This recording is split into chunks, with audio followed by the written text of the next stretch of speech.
Evet. Balık nasıl temizlenir? Bu çupra arkadaşlar. Balıklar öncelikle pulluysa pulunu gazırız. Gazıyoruz.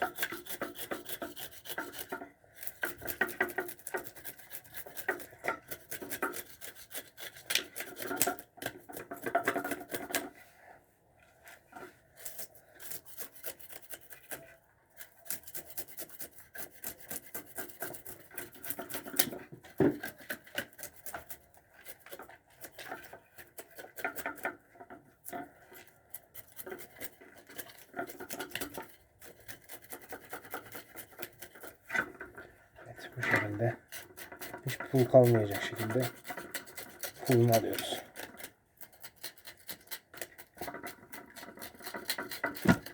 Dur kızım.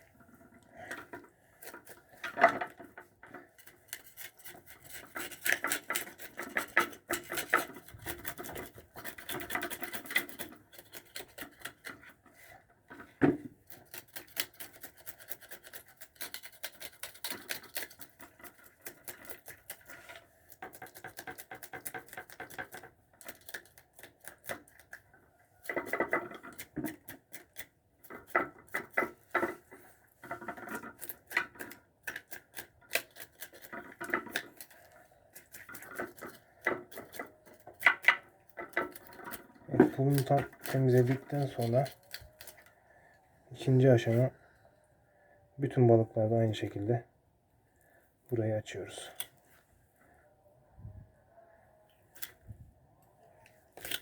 Evet. Burayı açtıktan sonra şu şekilde şurayı açıyorum ben.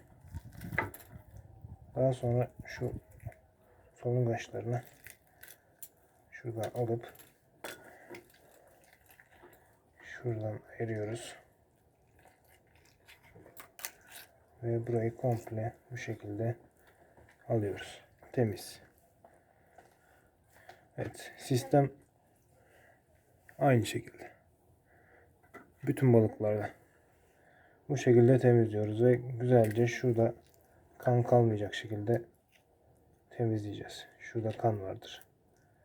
Bu kanı da temizliyoruz. Daha sonra balık kızartırken kokmaması için şurada kanı temizliyoruz. Olay bu.